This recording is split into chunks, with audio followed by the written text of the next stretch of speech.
It's finally here. It's the Friday before WrestleMania, the go-home show tonight on SmackDown. We're going to get into some risers, some fallers, talk the matches, and all that and more coming up on another episode, Two Heels, One Hobby. You're locked in to Two Heels, One Hobby, the main event for wrestling fans and collectors.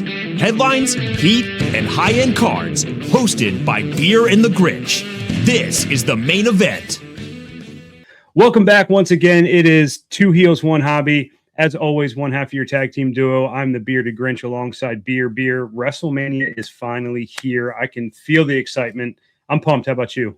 Oh, can't wait. I mean, we've talked about how exciting the lineup is. We get 2 nights, all the activities going on. Anyone out in Vegas right now is living it up, all the experiences, WWE World, things like that. So card market is on fire. We have our Super Bowl coming up. I mean, how can we not be excited right now? Yeah, a little bit of FOMO. I'm seeing a lot of Instagram influencers and stuff out in Vegas experiencing like all of the WWE has to offer, like new merchandise dropping. I mean, to go through and see the actual event where you can like jump off the top rope and do an entrance theme. I mean, it looks really exciting. And all of this is just building up so much hype into the card market, which it's kind of like two worlds colliding. You've got the Exalted release and the Chrome release, which is just, we're going to talk about that, is absolutely exploding on the heels of this huge event. And it's kind of like the perfect mix for just an absolute explosion in the WWE. And then when you've got the crossover with ESPN, you're starting to see, interviews with Danhausen and Cody Rhodes and Roman Reigns. And I think we're really going to see from here just a plateau into more pop culture, right? It's going to just open the eyes to just casual sports fans that may get a glimpse in the WWE world.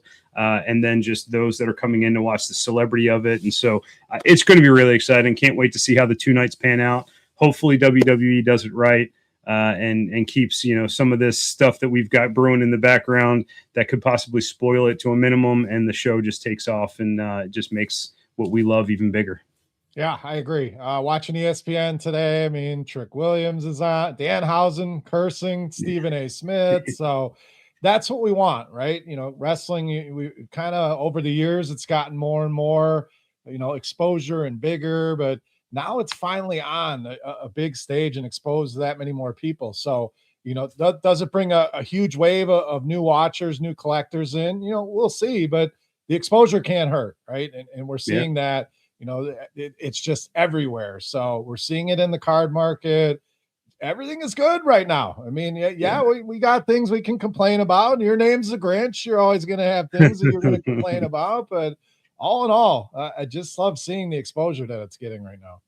Yeah. Well, speaking of, we've got our top risers and crashers for the week. And when we go into our top risers, I think it's really no surprise as you kind of look at the landscape, not only of new product in the market that we talked about, and we'll talk through Chrome and what that looks like here, but just on the heels of WrestleMania, really not going to be any surprise to anybody as far as who is on this list. But the top 3 risers for the week, we've got Rhea Ripley, Cody Rhodes, Roman Reigns, 3 of the biggest names that are in WrestleMania this weekend. You've got 2 in the main events on night 1 and night 2. Obviously, Roman Reigns in his battle with CM Punk closing out WrestleMania, Cody Rhodes and Randy Orton fighting for the belt there. And then Rhea Ripley, who is notoriously the largest draw of all the females in WWE. So not really surprised here, but I think what this is, and we kind of talked about it, it's that real perfect marriage of, the cards releasing at the right time. We've got the Chrome release, which, just far exceeded my expectations as far as values and what we're seeing there. The Garbage Pail Kid kind of crossover there, some of these case hits. So really no surprise on those 3 wrestlers kind of rising to the top, in my opinion.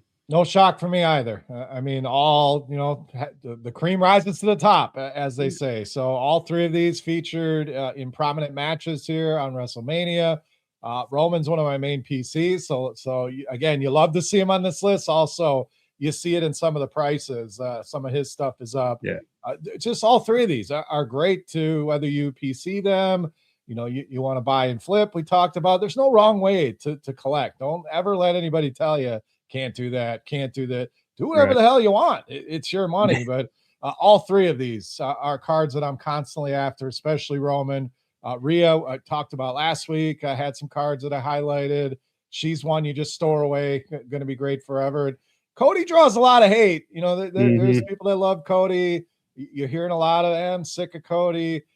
I kind of like what they're doing here. You know, I know a lot of people aren't happy with the McAfee thing, but it throws another angle in. I think there's much more to this story that we just don't know yet, which is my hope at least. But yeah, all three of those rock solid, no issues, no surprise to see them on a rise list. Yeah, from a card value perspective, let's put this in perspective. And usually, what happens, just if you're newer into the collecting, the dust is going to settle here in a few weeks, right? Obviously, the first week or two when a new product comes out, you're going to see this huge spike in values. People just FOMO; they want to get their hands on it first. A lot of people that grade want to get it out to PSA so that they can get first to market on a certain grade if they get it back. But I was looking at 2025 Chrome prices, and let's just use Roman Reigns as a comparison. So his 2025 gold on-card autograph number to 50, average sale price about $225 to $250. The most recent sale of his 2026 Topps Chrome number to 50 just closed out on an eBay auction at $425. You're seeing almost a $200 increase in a later year product, which is absolutely wild. But I think it's kind of that combination of all of the things together that are just driving a lot of that hype. But what do you think the difference is, other than just the hype part of it? Do you really see that big of a difference in a card quality perspective that's making 26 stand out compared to 25? Or do you just think it's because it's the new thing in town? I think it's a combination of a lot of those things. We know that the main point is it's new, it's fresh, people want it, you know, as much as we're going to talk about. And I'm going to continue to hammer this point home. I know it can be hard. You have FOMO, you want to get in breaks, you want to do this, but if you just wait, you pump the brakes a little bit, like let the dust settle, like you said, you're going to get a much better price. So some people don't care. They want it now, they're going to get it now, and you end up overpaying, so be it if it's a PC card. But I think it's that.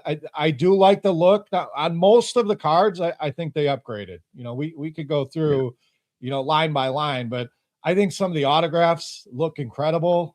They've done a good job kind of remodeling those. Some of the inserts, obviously, that are new to the product, Garbage Pail Kids, I think is incredible. But I do think they really upgraded design. And this set is absolutely packed. You know, we talked about it last week. There's just so many different inserts and numbered cards. And, you know, you got your exclusives in your retail stuff, people chasing that. But a few of the cards we'll hit on real quick here. I thought the Frozen Fractors looked much better last year. I agree. That Frozen design, they just really popped this year. It kind of leaves a little bit to be desired. And the Helixes, like I said, I thought they were cleaner without the word Helix on it. You know, they added that, not a big deal, but I would say 85%, 90% of the set, I think they did a really good job, especially with the autographs. I really like the design on a lot of those autos this year. Yeah, I'm with you 100%. And I think, too, people need to look at, we talk about it all the time, but when you're on the collecting side of things, let's say you want to just rip, right? And so we're coming into almost a secondary run now, a secondary market where people are starting to refill shelves. Your local card shop is getting reruns now of cards and restocking. So even the hobby boxes, when they first came out, on average at a store, you would get about $400 a box. Those are starting to creep up to almost $500 a box now. The Breakers Delight boxes are pushing $750 to $850, which are just guaranteed 3 autos, but it's a 10 cards, I believe, maybe 12 cards in one pack for $750, $850.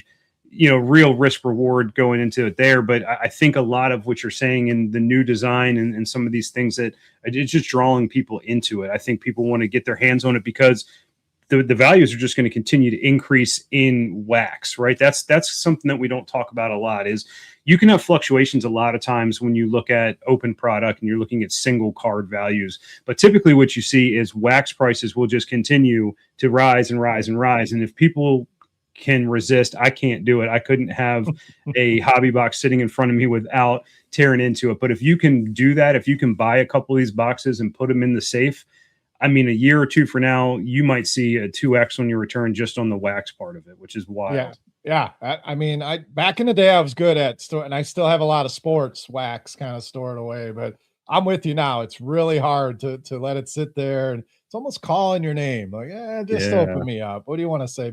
But there is opportunity there. You know, people looking to flip things, or even as an investment. You know, let it sit and think about some of the names in this product. It's no different than sports. You know, a lot of times we're prospecting and we're trying to get early. And, you know, some of the early stuff on guys like Oba and Javon and Trick and names like that, Joe Hendry, I mean, these names continue to grow, become big stars. Guess what? People are going back to, okay, where did their first cards come from? Let me get some access to that. So always smart to sit on sealed wax if you can, as hard as it may be. Generally a pretty good investment in the sports card market in general. Yeah, you talked about speculating, so I want to go ahead and let you speculate a little bit, because this is going to play into some of the logic as to where I think people see trends and values, and maybe their thought process goes into collecting. So we're talking about the two largest, main event matches of the weekend. So you're going to have Cody Rhodes and Randy Orton. You're going to have CM Punk and Roman Reigns. So let's play out a couple scenarios, and I want to get your idea as to where you think this either helps or hurts values for him. So first, we'll talk about Cody Rhodes in that match. So obviously, the whole Pat McAfee thing, it's thrown a lot of people off. They definitely don't want to see him getting involved. So let's play out with scenario one. Let's say Pat McAfee comes in heavily involved. I think the consensus is that Randy Orton is going to win from just a lot of fans out there, one way or the other. But if he gets involved, it's not a clean victory. Cody Rhodes gets taken advantage of, a low blow, a shot by the chair with Pat McAfee, and then Randy takes it. What do you think that does from a fan perspective on the Cody Rhodes thing? Do you think empathy kicks in? Do you think his market may start to increase because of that side? Or the other speculation being that we can keep the celebrity out of it.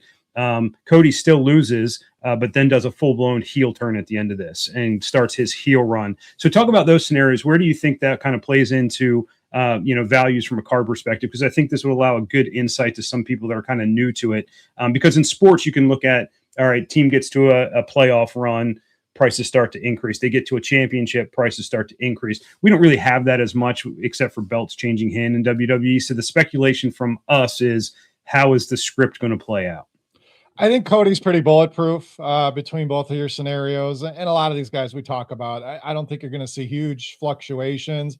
I do think he needs, I don't know that it needs to be a full heel turn, but a little more edge, just a little more, something with him, and we're seeing some of that. So, some of the promos and, him breaking into McAfee's studio and stealing his belt back, and just little things like that, I think will help him tremendously. I'm with you. I don't want to see McAfee interfere. It's hard for me to see Randy losing when McAfee says, I'm never coming back if he loses. Now, I'm hearing whispers Randy's not 100%, dealing with some sort of injury. So, does that shorten this match? Does that make them want to bring somebody in to protect his health? If he does win, it has to be on the shelf. What does that look like? So I don't know if this is internally something that maybe like, oh, wait a minute, we can't have an injured champion. But I think Cody's got enough fans. I think he's high enough on the food chain that win or lose, I think his values will be fine. I actually think if he loses and we get that edginess of Cody, that may help him more, in my opinion, than him winning. Him winning is okay. He's still the champ. And I think that's the boring part of people. I actually think a loss, it might be a hot take, but I think that helps him even more if he does go down that path. Yeah, I like it. Let's go ahead and be like the the people that are looking in our little crystal ball here and just envisioning the future. So Stephanie comes out, confronts him, says, you need to have that edge. He comes into this match without it, loses. Then all of a sudden, okay, the light bulb goes off. Yep, that's the edge she's talking about. Does that slight heel turn, and then maybe at a Backlash or even a SummerSlam, you see that rematch where it's a heelish version of Cody coming back with vengeance. I think that's a good point. That would be great to see. On the other side, night two of our main event, we've got obviously Roman Reigns and CM Punk, which that was kind of like a little bit of a slow build. There was some letdown, I think, from some people on Monday night where they got into this little love fest of, the reason I hate you is because you're so popular, and the reason I hate you is because you're the Nepo baby that's been, born with the silver spoon and all those things. But then if you watched this week, the back of the car interview with Roman Reigns, where he just cut this promo, and a scathing promo of CM Punk, and talking about, you say you're a fighting champion, but you've only defended the belt 3 times this year. So how are you a fighting champion? And kind of came back. And I'll throw one other twist, and I don't know if this is true or not. The person that was sitting in the front seat of the car right in front of Roman Reigns happened to have a bald head, happened to be wearing the same T-shirt that Randy Orton was just wearing in an interview. So what happens? Let's speculate a little bit on this one. We do see sort of that NWO type, feud going on with corporate. So now you're going to have the corporate CM Punk and Cody Rhodes types versus now we get this TKO, and maybe they bring a Roman Reigns into the mix with Randy Orton and Pat McAfee. What do you think that does to it? Or the other scenario being this match culminates in maybe a clean victory for either one of them. I think Roman Reigns may get it if he's going to be a little bit more inserting himself into the mix and not as part-time as he was. I think he's giving that vibe that he may be a little more in tune. But there's always the speculation of The Rock coming out. And then what can that do to build up that final match that we've waited for, a Roman Reigns versus Rock? So talk about some of those scenarios and where you think that takes us. Yeah, there's so many ways they could go. That's what's exciting with this. And we've talked about it, and I've thought there's something bigger, I think. And I think you're on the right track with a NWO style. You have Roman kind of talking across the aisle at some of them. You have Punk talking about McAfee when it really had nothing to do with him. That tells me that they're going to tie all this together. And that's when it will make sense. I think why did they bring in McAfee? I think there's many more layers that we're going to see. Will it all be revealed at WrestleMania? I think we'd get more. I think, but long term, and WWE has shown they can tell stories over years. You may not get all of the answers you're looking for here on Saturday and Sunday, but I do think that there's more and there's bigger coming. And does that, include The Rock, Stone Cold? Do they start getting in there? Do the McMahons get involved? You keep hearing Vince's name, which we haven't heard much over the last decade. So where there's smoke, there's fire, is where I tend to lean. So I'm excited. As far as the match goes, I think Roman wins, but I could see him, leaving it on Punk. And, where do we go from there? Maybe Roman wins. Out comes Obafemi, whether it's at WrestleMania or on Monday Night Raw the next night. There's just so many things they can do with either of those guys. And then you factor in, who's got movies or shows or things that they're going to be filming. We know Drew McIntyre has some things going on, which is why he had to drop the title. So, there's always a lot more on the table, but I'm really excited about that match. Do we get The Rock? Do we not? I don't know. There's rumors he's in Vegas, is what I'm seeing, but a ton of ways that they could go with this match. So I have a feeling we've seen in WrestleManias the last match, we get, coming in, interrupting. We had the one year, we had 3, 4, 5 different guys interrupting the match. So I think it ends up something like that, but excited to see mainly what's the bigger story, what's the bigger picture here, and the build to it. That's what I'm looking forward to. Yep, I'm with you 100%. Well, where there's risers, there's always going to be those that fall. So let's get into who are those top crashers. Seeing a little bit of dip in the marketplace here over the last week. If we kind of will just move over to surprise for me a little bit, and I'll talk a little bit about that. So, Austin Theory, the fact that he's on here, I didn't know there was a large market for Austin Theory to begin with. So the fact that we see him sitting here doesn't, it surprised me because I didn't think he was that important. And I don't mean any disrespect on Austin Theory. He's just not in any of the major storylines aside from now with the Vision and Logan Paul. You've got the belt on him, which they're trying to raise that stock. But I really think that's more of a placeholder until you see Bronson Reed and Braun Breaker back sort of in the mix full time here. But the more surprising ones, and we talked about it a little bit before, but Io Sky and Becky Lynch here. And obviously, let's start with Becky. You've got her in WrestleMania. She is Miss WrestleMania, right? So that's kind of where she shines a little bit. For me, I think the reason why you may see this on here is because the build-up for that match just has let me down just a bit. I don't like a lot of what they've done. They've had a little bit of one back and forths here and there. AJ kind of talking about her kids and I'm your kid's favorite wrestler, and Becky doing the same thing.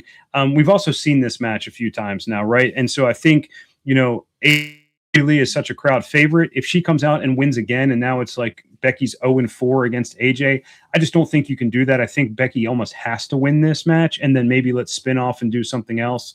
And then Io Sky, and I feel bad for this one because Io is such a beloved wrestler amongst everybody, but just the fact that she's been snubbed by the WWE, and now will we get an Asuka Io? I mean, they're talking about that as a possibility to throw in a late match. We'll see tonight on SmackDown if that's something that ends up happening. Maybe a special guest referee in there or something to that effect. But as of right now, she's off the card, and it's that out of sight, out of mind. So, what are your thoughts when you see the three of these faces up here?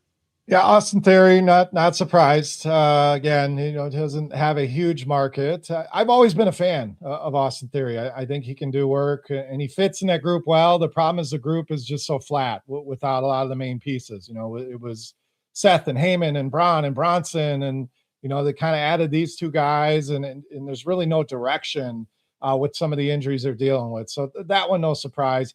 EO, I hate to say it, EO's phenomenal in the ring, but doesn't have a Mania match, doesn't have a direction. I think what could happen, because you have many people on the outside looking in. I mean, Julia, Tiffy, Io, Asuka, right there, 4-way for the title, easy. So there is a match on SmackDown tonight. Tiffy and Julia, they've been teasing this Io Asuka rivalry, and what better time to pay it off? I believe there's 17 matches as of right now. So yeah, it's a lot. Maybe they're leaving one though. So you got 9 and 9 each night. So I do think, and I hope that they get something for any of those girls. I mean, they all deserve to be on it. Becky, it's funny because she was a riser last week and a faller this week. I was not excited about this match. We just saw it. Like you said, it just kind of feels flat. I mean, two great workers, no doubt. Two of the best to ever do it, but just not a lot of buildup. We've seen it. I do think they go with Becky, and then you can continue the story if you want to, or whatever it may be. But yeah, I'm not surprised, honestly, to see any of these three on this list. Yeah. So let's go ahead and let's get predictions one last time. We've got WrestleMania coming up. As we look at this list next week, we're here Friday. We're going through this process. We're looking at the list.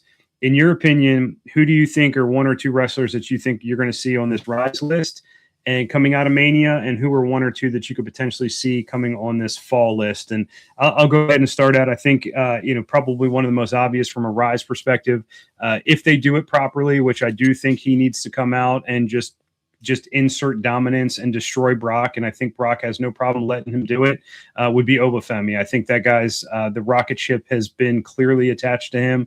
Nowhere to go but up for him. I think he's got just such a huge future. And so I think you're going to see his card values just continue to go through the roof, especially with a dominant performance like that.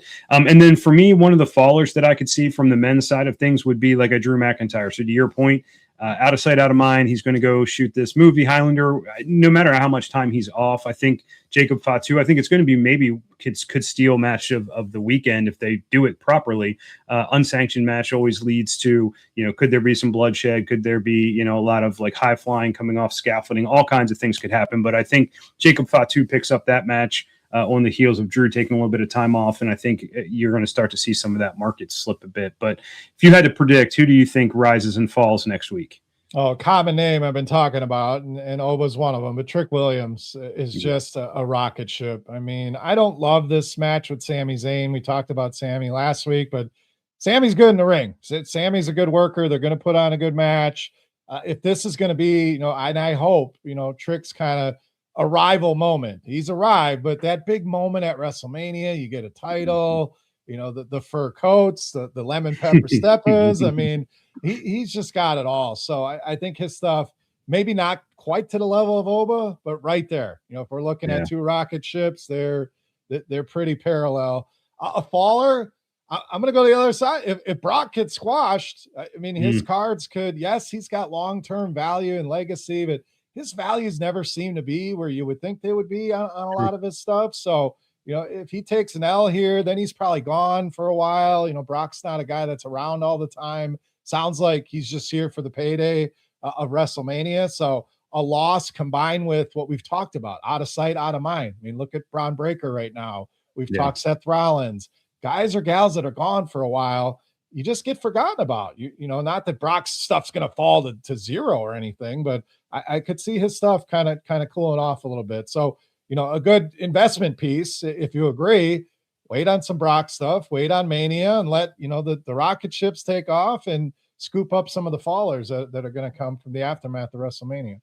Yep, it's a good take. Well, if you've got an opinion, make sure you put a comment down below. Let us know who you think is going to be those risers and fallers coming out of Mania season. It's going to be exciting. We're going to be locked in and dialed in all weekend long. Can't wait for it. But let's go ahead and finish off as we do with sort of sharing our pickups of the week. Before we do that, a couple things, not to cut you off, but a couple things. So I love it.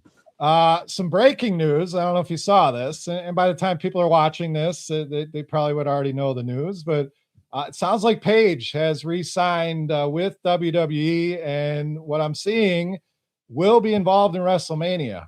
It sounds like Nikki Bella will not be cleared, so the rumors are that Paige is going to fill in and team with Brie so they can keep that tag match alive. So seen it in multiple places, multiple sources. Sounds like a multi-year deal for Paige. So love that. So give me your thoughts there. And then I got one more sales nugget I thought was interesting. Okay. So, wow, I did not hear that. I think it's exciting. I think it's probably long overdue. I think a lot of people have been waiting for that return to come back.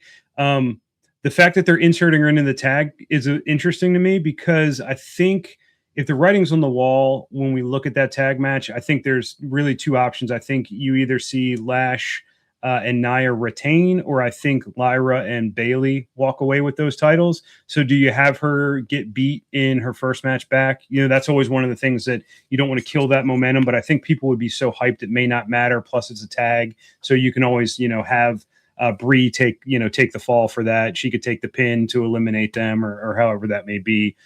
So I don't think there's maybe as much damage as there could be if it was a singles match, her coming back, like, not to veer off into a whole other direction, but I think like people were talking if, the Demon's coming back, no way the Demon can lose. If you bring back somebody and you lose in a singles match your first time out, you've lost all momentum. So interesting there. I certainly want to see how it comes out, but the pop is going to be just gigantic when that happens. So that'll be exciting. And that's night one. That match is night one. I think it might be the second or third match on the card. So that's going to be a great way to kind of build that up for sure. Yeah, and I think she's pretty ironclad, win or lose, everyone's going to be excited. It's easier in a fatal four-way, you're not directly taking the loss. So I don't think it hurts her regardless, but we'll love to see her back. Was always a favorite of mine. So we'll see if all the news is true and if she's ready and if they insert her in that match. Again, that part is rumors, but the signing seems legit from everything I've seen. We had a sale. Speaking of Obafemi, if you saw this, the Superfractor from Topps Chrome, $5,500 just sold yesterday or today. So that's wild. Thoughts on that? That's a big number. That is a big number, especially for a redemption, right? You don't even have physical card in hand at the moment. So you're relying on Topps to get that back to you at a speedy time. I think that just goes to show you first, Superfractors. I mean, that is sort of the elite of the elites, right? If you can get a card of a wrestler or a player in another sport, the Superfractor is sort of that one that you want.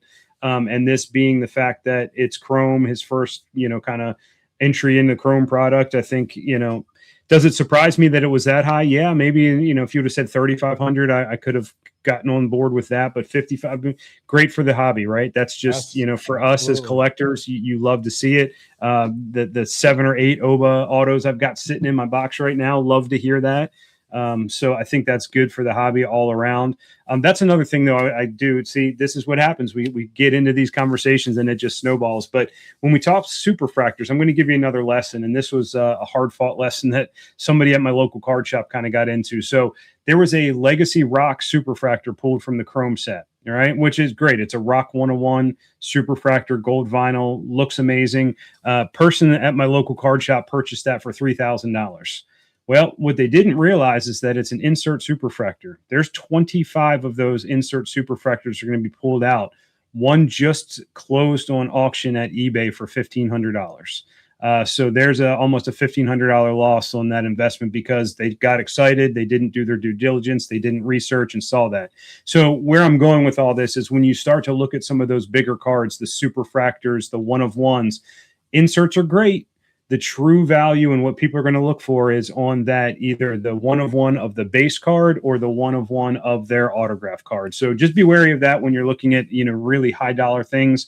The inserts are never going to hold quite the premium that the one-of-one holds. But for the hobby, I love to see it. These values are absolutely insane, and hopefully it just continues. And we know it's going to continue because royalty's hot on the heels for our next release, and that is going to probably be, if not a premium over Flawless, I think maybe the most valuable cards that WWE is going to have out on the market.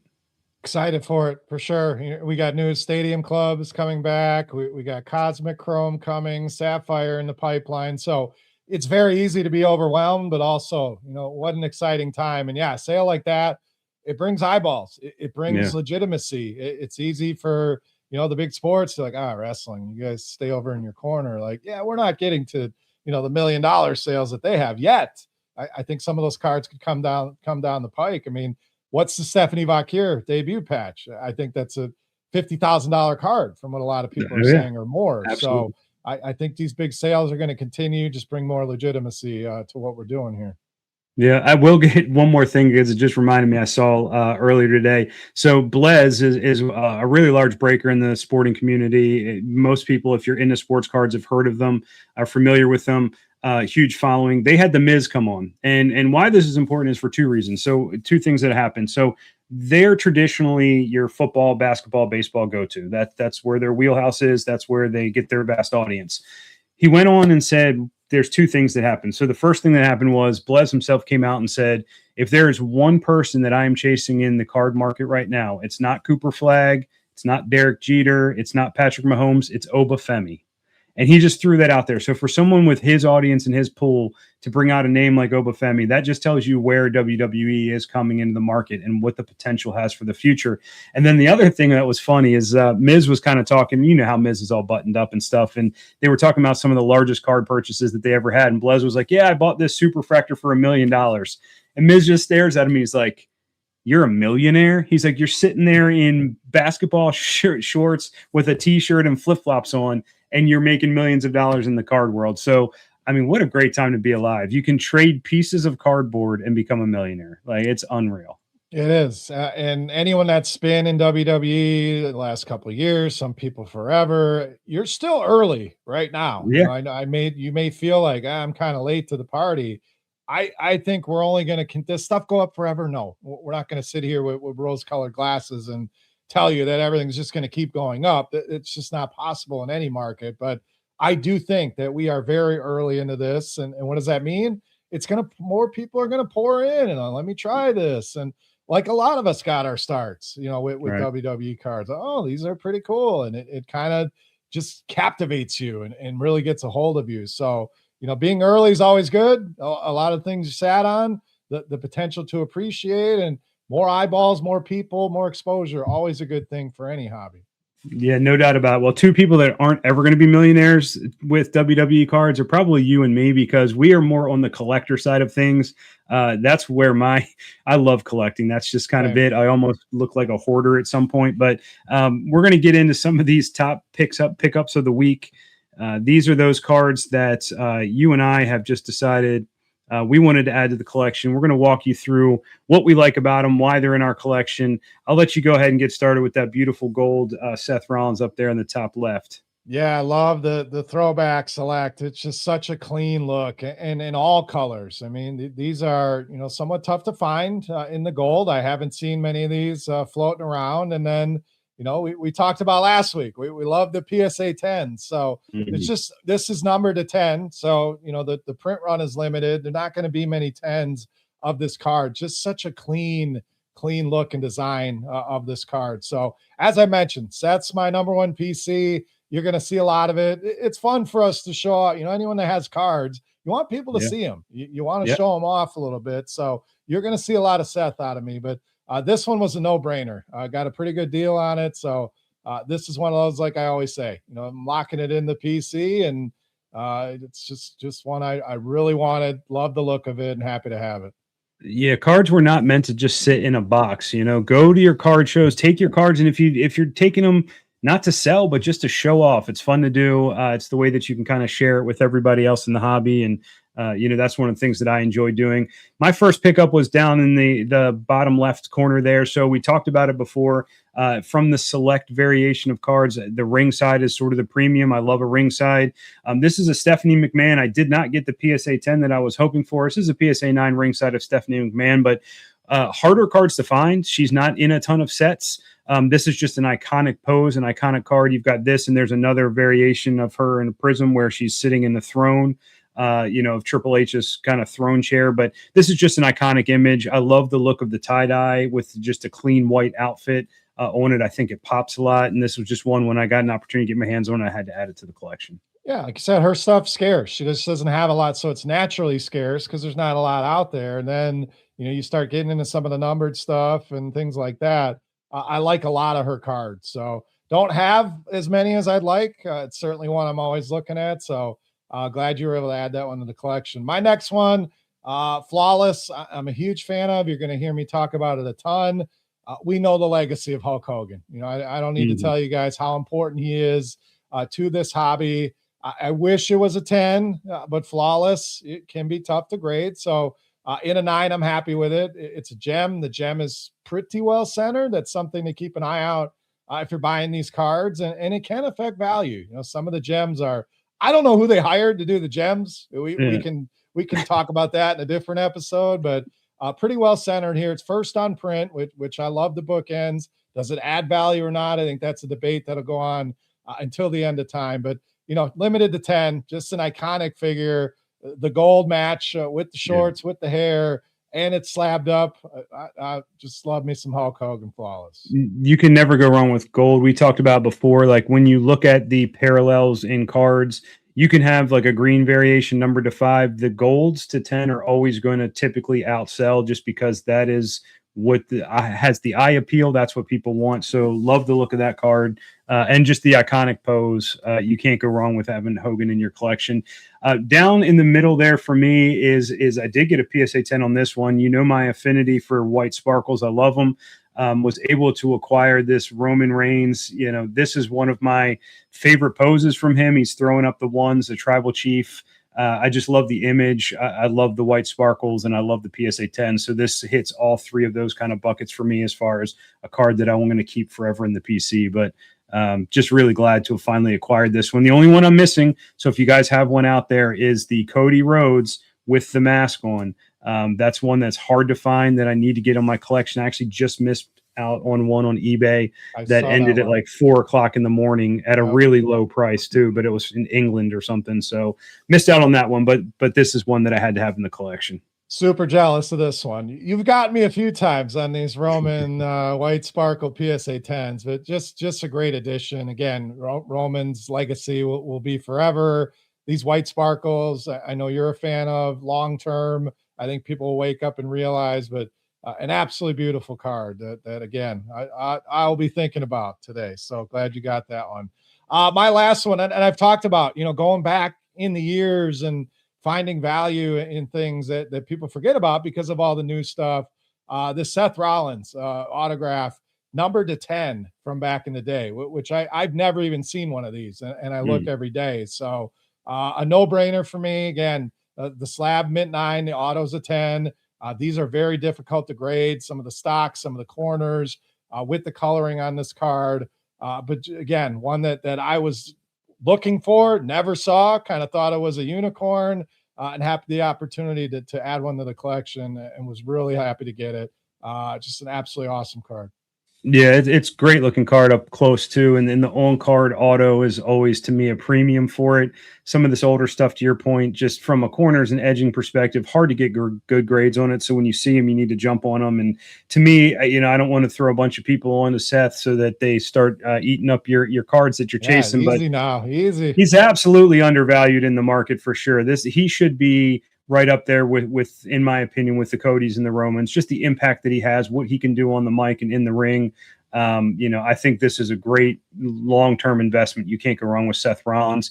And another great long-term investment whose prices really aren't where the higher echelons of the Roman Reigns and Codys right now is Randy Orton. He's going for his 15th World Championship this weekend.